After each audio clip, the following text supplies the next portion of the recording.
By March 1976, Wozniak completed the basic design of the Apple I computer and showed it to Jobs, who suggested that they sell it. Wozniak was at first skeptical of the idea but later agreed. 64. In April of that same year, Jobs, Wozniak, and administrative overseer Ronald Wayne founded Apple Computer Company, now called Apple Inc., as a business partnership in Jobs's parents' Chris Drive home on April 1, 1976. 65. The operation originally started in Jobs's bedroom and later moved to the garage.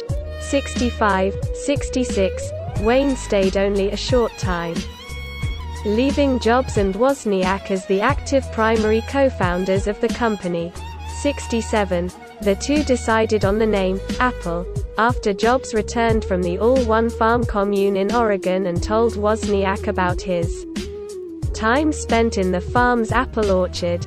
68. Jobs originally planned to produce bare printed circuit boards of the Apple I and sell them to computer hobbyists for $50 each. 69. 70. To raise the money, they needed to build the first batch of the circuit boards. Wozniak sold his HP Scientific calculator and Jobs sold his Volkswagen van. 69. 70. Later that year, computer retailer Paul Terrell purchased 50 fully assembled units of the Apple I from them for $500 each. 71. 72. Eventually about 200 Apple I computers were produced in total. 73. External image Jobs and Steve Wozniak with an Apple I circuit board. c. 1976. A neighbor on Chris Drive recalled Jobs as an odd individual who would greet his clients, with his underwear hanging out, barefoot and hippie-like. 30. Another neighbor, Larry Waterland, who had just earned his Ph.D. in chemical engineering at Stanford, recalled dismissing Jobs's budding business. "You punched cards. Put them in a big deck," he said about the mainframe machines of that time. "Steve took me over to the garage. He had a circuit board with a chip on it, a Dumont TV set, a Panasonic cassette tape deck and a keyboard. He said, 'This is an Apple computer.' I said, 'You've got to be joking.' I dismissed the whole idea."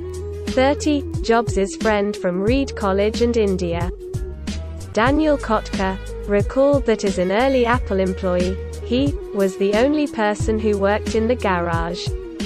Woz would show up once a week with his latest code. Steve Jobs didn't get his hands dirty in that sense.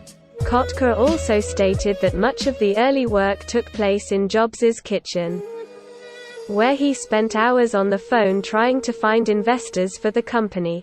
30. They received funding from a then semi-retired Intel product marketing manager and engineer Mike Markula.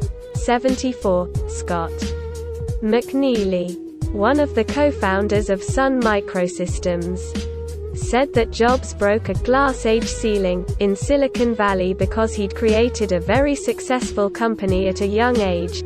36. Markula brought Apple to the attention of Arthur Rock, which after looking at the crowded Apple booth at the Homebrew Computer Show, started with a $60,000 investment and went on the Apple board.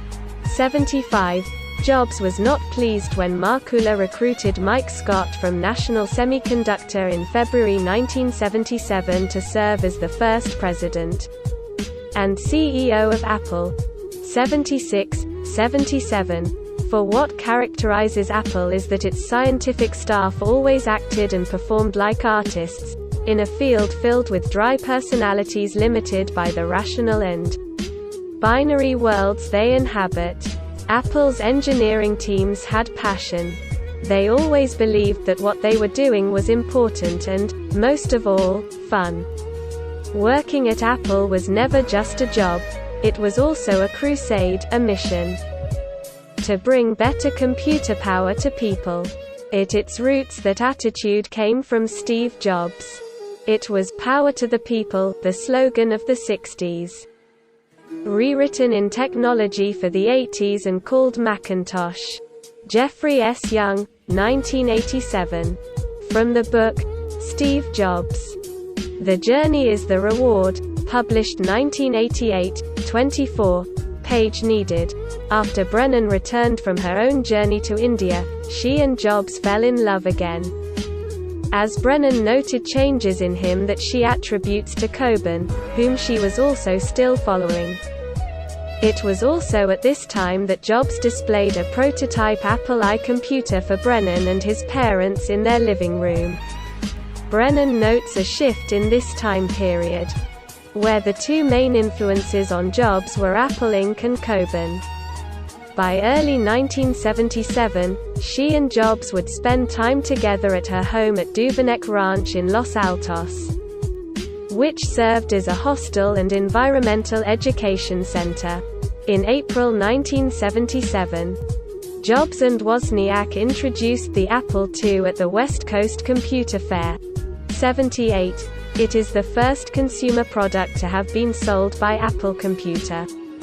Primarily designed by Wozniak, Jobs oversaw the development of its unusual case and Rod Holt developed the unique power supply. 79. During the design stage, Jobs argued that the Apple II should have 2 expansion slots, while Wozniak wanted 8. After a heated argument, Wozniak threatened that Jobs should go get himself another computer. They later decided to go